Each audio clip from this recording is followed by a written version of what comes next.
तो चलिए शुरुआत करते हैं बुलेटिन की। महाराष्ट्र के औरंगाबाद जिले के जुलाना रेलवे स्टेशन पर रेल लाइन पिटकर नींव रखी गई है। इसके साथ ही आपको बता दें कि रेल मंत्री अश्विनी वैष्णव ने खुद जेसीबी चलाकर इसका शिलान्यास किया है। हालांकि अधिकारी ऑनलाइन फाउंडेशन रखना चाहते हैं, लेकिन रेल मंत्री खुद मौके पर पहुंचे और जेसीबी चलाकर उन्होंने सबको चौंका दिया।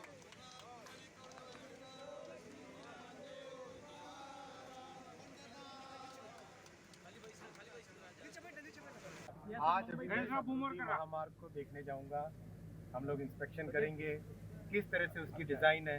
देखो, बुलेट ट्रेन यानी हाई स्पीड ट्रेन यानी 320 किलोमीटर की स्पीड, 320 किलोमीटर की स्पीड पे कोई भी गाड़ी चलाना इतना कॉम्प्लेक्स होता है। आप सोचो, आप बाइक चलाते हो, बाइक को अगर 80 पे बढ़ा देते हो स्पीड तो कितना उसमें वाइब्रेशन होता है। तो पहला जो प्रोजेक्ट बन रहा है उस प्रोजेक्ट से बहुत कुछ सीखने का है। वो सीख के फिर देश में बहुत सारे बुलेट ट्रेन के कॉरिडोर बनेंगे, लेकिन पहला प्रोजेक्ट सीखने का प्रोजेक्ट होता है। वो जो लर्निंग्स आज आ रही है, आज देखो 90 किलोमीटर से ज़्यादा के पिलर बन चुके हैं। तो पुणे के राजगुरु नगर में 900 साल पुराना पांडवकालीन तुकाई माता मंदिर है, जो कि बहुत प्रसिद्ध है। यहाँ कामना करने वाले की हर मुरादें पूरी हो जाती है। यहाँ पर नवरात्रि में भक्तों की भीड़ लगी रहती है। वही पूरे साल यहाँ भक्तों का आना जाना लगा रहता है। ये माता का मंदिर आसपास के इलाकों में बहुत ज्यादा प्रसिद्ध बताया जा रहा है। हम अभी पुणे के राजगुरु नगर में हैं। फिलहाल अभी कुछ दिनों से शारदीय नवरात्रोत्सव शुरू है, जहाँ पे ये तुकाई माता मंदिर हम देख सकते हैं, जो पांडवकालीन 800 से 900 साल पुराना मंदिर है, जो बहुत ही पावन है, प्रसिद्ध है, अपनी ख्याति है माता की। हम यहाँ पे आए हुए हैं, कुछ भाविकों से बात करने वाले हैं जो अपनी मुरादें मांगने आते हैं। क्या कहेंगे आप, यहाँ पे कब से आते हैं? हम बचपन से यहाँ पे आते हैं और जब से कुछ समझता भी नहीं था, घर वालों के साथ आते थे यहाँ पे।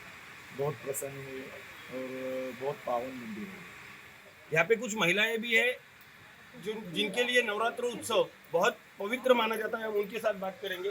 क्या मांगा आपने? काही नाही मागा, एकदम व्यवस्थित दर्शन होते देवी। ये कह रहे थे इन्होंने खुद के लिए सुख मांगा है। आपने क्या मांगा? तो जागृत व्यवस्था नाही, भगवान पासून येत नाही देवी माते का सब सुखित हो, कोई संकट आए तो दूर कर। ये कह रहे थे कोई भी संकट ना आए। कैमरामैन संतोष देवकर के साथ सिद्धेश कर्नावट, नेटवर्क 10 पुणे। तो वही नासिक के जय भवानी रोड पर मां फाउंडेशन की ओर से नवरात्रि पर्व पर डांडिया रास का आयोजन किया गया।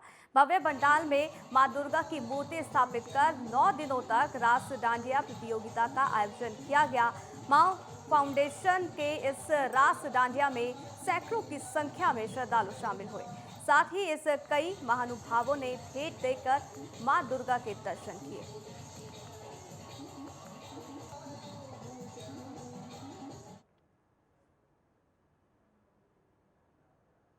तो वही नवरात्रि के दौरान सोमवार को new digital CSC children school Katkumbh के माध्यम से नवरात्रि महोत्सव मनाया गया, जिसमें कक्षा नर्सरी, KG1 और KG2 के विद्यार्थियों ने बढ़ चढ़कर भाग लिया है और विद्यार्थियों ने वेशभूषा में गरबा नृत्य भी किया और उनकी प्रस्तुति देखने लायक थी। आपको बता दें कि मेलघाट में भी छात्रों ने दिखाया कि प्रतिभा की कोई कमी नहीं है। मूर्तियां छोटी हैं, लेकिन प्रसिद्धि बहुत बड़ी है। ये प्राप्त होता है कि छात्रों का सर्वांगीण विकास होगा और मेलघाट को भविष्य में बड़ी सफलता मिलेगी। इसके साथ ही उन्होंने उनसे मिलने के लिए माता पिता को भी धन्यवाद दिया है और भविष्य में उक्त विद्यालय काटकुंभ चुरली अंचल के लोगों के लिए संजीवनी बूटी के रूप में कार्य करेगा और देखा जा रहा है कि ये डिजिटल शैक्षिक क्रांति लाएगा। तो वही नासिक जिले के नंदगांव कृषि मंडी में बंजारा समाज के महान संत श्री सेवालाल महाराज की 30 प्रतिमाओं की हवन का विधिवत पूजा अर्चना यहां की गई। एक भव्य पंडाल लगाकर अनोखी तरह से यह पूजा विधायक सुहास कांडे के हाथ संपन्न हुई। पंडाल के द्वार पर लगाए गए बाला साहेब ठाकरे, धर्मवीर आनंद दिघे, इसके साथ ही राज्य के मुख्यमंत्री एकनाथ शिंदे, मुख्यमंत्री देवेंद्र फडणवीस और पालक मंत्री दादा भूसे समेत आयोजक सुहास कांडे ने लगाए। आपको बता दें कि बड़े बैनर्स ने उपस्थित सभी का ध्यान अपनी ओर आकर्षित भी यहाँ किया। ऋषयः ऋग्यजु सामो छंदभू गणपतिवर्ती गणपति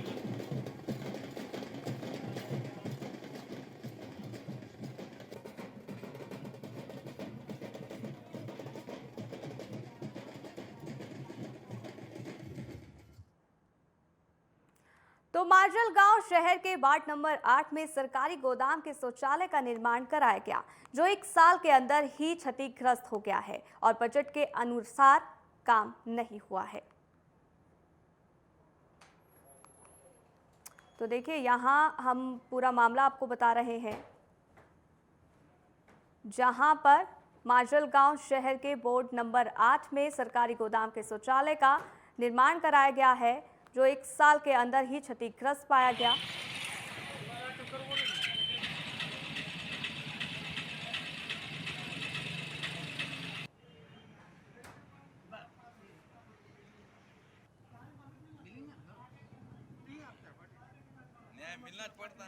तो देखिए, बजट के अनुसार यहाँ काम नहीं हुआ है।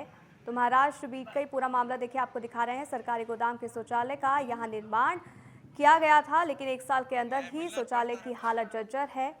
बताया जा रहा है और ये आरोप भी लगाया जा रहा है कि जितना बजट दिया गया उस हिसाब से यहाँ काम नहीं किया गया है। अब इसको लेकर कार्रवाई की मांग भी उठने लगी है। तो देखिए, ये तस्वीरें भी आपको हम लगातार बीट की दिखा रहे हैं।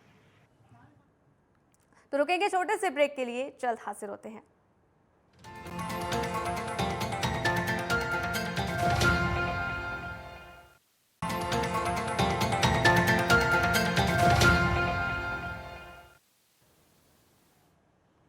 तो ब्रेक के बाद आपका स्वागत है। खबरों में आगे बढ़ेंगे। पुणे के सैनिक वाड़ी क्षेत्र में विगत 9 वर्षों से अखंड सेवा अभियान चला आ रहा है और विठल रंजन मंगल कार्यालय में मां दुर्गा उत्सव कार्यक्रम का आयोजन किया गया। इस त्योहार का मुख्य आकर्षण देवी लक्ष्मी, सरस्वती और गणेश जी के साथ साथ कार्तिक जी रहे। मुख्य देवताओं के साथ मां दुर्गा मंडप का अवतार है। इसके साथ ही आपको बता दें कि इस त्योहार में बहुत ही आकर्षक दृश्य बनाए गए हैं और भक्त बड़ी संख्या में यहां पहुंच रहे हैं और माता के दर्शन कर रहे हैं। इस मूर्ति में मूर्तिकारों ने बहुत मेहनत की है और वो साफ तौर पर देखी जा सकती है। तो देखिए, पुणे की तस्वीर आपको दिखा रहे हैं। मां दुर्गा उत्सव कार्यक्रम में एक कार्यक्रम का आयोजन किया गया, जिसमें भारी संख्या में भक्तगण मौजूद रहे। तो रायगढ़ में हावेरी आदिवासी बाड़ी में पड़ोस के घर में खेलते समय 3 साल की बच्ची को बिच्छू ने काट लिया है। बिच्छू के काटने पर उसे प्राथमिक उपचार के लिए तत्काल महाड़ के ग्रामीण अस्पताल भेजा गया, जहां डॉक्टरों ने उसे मृत घोषित कर दिया। 3 साल की बच्ची की अचानक हुई मौत के बाद गांव में मातम पसरा हुआ है। गांव हावेड़े और आदिवासी समाज के लोगों में कोहराम भी मच गया है। तो देखिए, रायगढ़ जहां 3 साल की बच्ची की बिच्छू काटने के बाद मौत हो गई, जिसके बाद ग्रामीणों में खासा आपको बता दें कि गम का माहौल है। तो अकोला शहर के बीचों बीच स्थित जनता भाजी बाजार का मुद्दा गरमाया हुआ है। महात्मा ज्योतिबा फुले जनता बाजार संघर्ष समिति की ओर से पत्रकार परिषद का आयोजन किया गया, जिसमें जानकारी दी गई है कि न्यायालय द्वारा मनापा की जनता भाजी बाजार से व्यापारियों को हटाने और बाजार खाली करने के आदेश को स्थगन था, लेकिन आपको बता दें कि फिर एक बार पूर्व विधायक रणधीर सावरकर ने मुख्यमंत्री एकनाथ शिंदे और अकोला के पालक मंत्री देवेंद्र फडणवीस को पत्र के माध्यम से स्टे को हटाने की मांग की है। इस बात पर संघर्ष समिति ने विरोध जताते हुए 7 अक्टूबर को जनता बाजार बंद रखने का ऐलान भी किया है और 6 से 7 अक्टूबर को 2 दिन का धरना प्रदर्शन जिलाधिकारी कार्यालय के सामने रखा गया है। इनकी मांग है कि किसी भी हालत में जनता बाजार को बेचना नहीं देंगे, चाहे इसके लिए कितनी लंबी लड़ाई क्यों ना लड़नी पड़े। और आपको बता दें कि 1000 व्यवसायों के कारोबार से खिलवाड़ नहीं करने दिया जाएगा। इसको लेकर भी वो बोलते नजर आए। प्रेस कॉन्फ्रेंस आज हमने रखे है महात्मा फुले जनता भाजी बाजार संघर्ष समिति की तरफ से, जिसके अंदर 7-8 किस्म की यूनियनें सब मर्ज हो गई है कि ये 768 लोग तो महानगर पालिका के ऑलरेडी रिकॉर्ड पे है और 250 से 300 लोग यहाँ पे रोज दुकान लगाते हैं। ऐसे 1000 से 1100 लोगों की रोजी रोटी यहाँ पे चलती है, जिसको ख़त्म करने का काम यहाँ की बीजेपी की लोकल बॉडी जो है उन्होंने निर्णय लिया है कि इनको यहाँ से हटा के यहाँ पे कॉम्प्लेक्स बनाया जाए, जिसकी लड़ाई हमारी पिछले 3-4 साल से चालू है। लेकिन अभी इसके अंदर नई चीज़ ये आई कि जैसे ही बीजेपी की सरकार बनी तो हमारे जो प्रिय आमदार है रंजीत सावरकर जी, इन्होंने एक लेटर दिया है उप मुख्यमंत्री जी को कि भाई ये स्टे जल्दी से जल्दी हटाया जाए और ये जगह का हमको ताबा दिया जाए। तो रुकेंगे छोटे से ब्रेक के लिए, जल्द हाजिर होते हैं।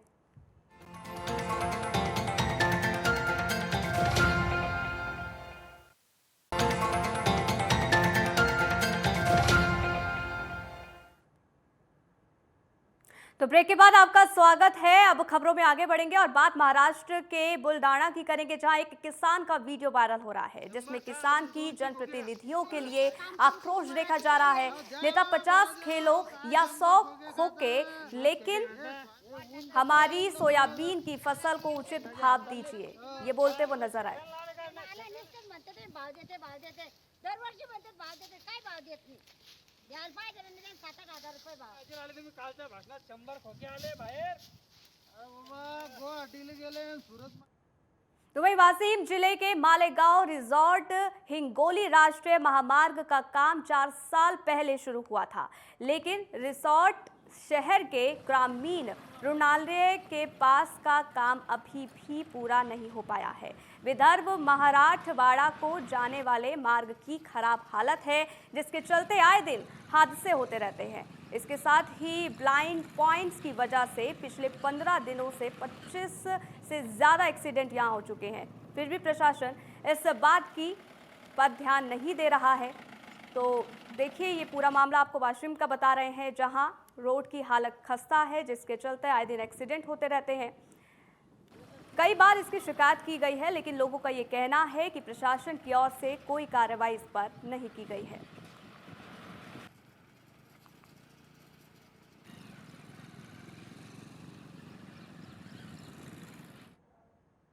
तो वही अमरावती में निसर्ग रम्य सुंदर गिरी पर्वत पर पिंगला देवी का भव्य मंदिर बना हुआ है। वहीं इस मंदिर का दीप स्तंभ आज भी 500 से 600 वर्ष पुरातन मंदिर होने का गवाह बनकर जस का तस खड़ा है। इस दीप स्तंभ की निगरानी पुरातत्व विभाग की ओर से की जाती है। निसर्ग रम्य परिसर में पहाड़ पर स्थित इस मंदिर में बड़ी संख्या में श्रद्धालु शारदीय नवरात्रि उत्सव में आते हैं और मंदिर की पूरी जिम्मेदारी पिकट्ठा देवी संस्थान के ट्रस्ट की ओर से संभाली जाती है।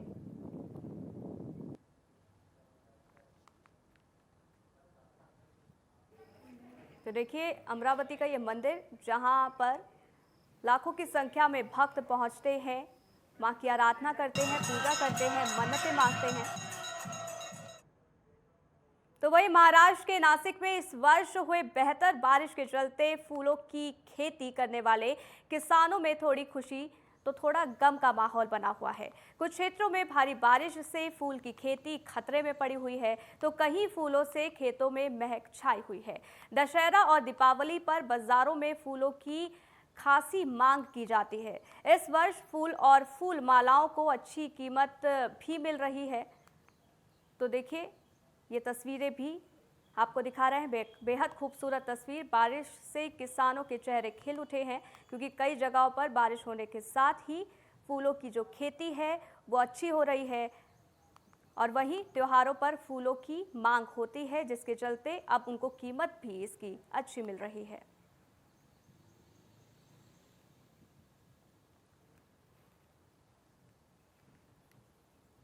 तो देखिए तस्वीर आपको दिखा रहे हैं नासिक की। त्योहारों पर फूलों की मांग होती है, जिसको देखते हुए अब क्योंकि बारिश हुई है जिसके चलते किसानों के चेहरे खिल उठे हैं, क्योंकि बारिश होने से जो फूलों की खेती है उसको फ़ायदा हुआ है। और आप देखिए तस्वीरों में भी देख सकते हैं।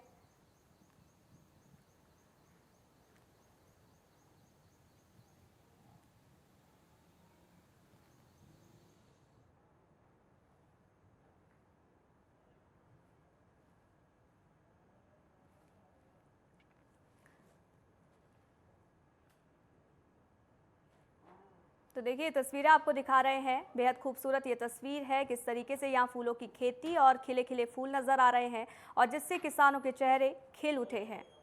तो आपको बता दें कि बारिश ने एक बार फिर किसानों के चेहरे खिला दिए हैं, क्योंकि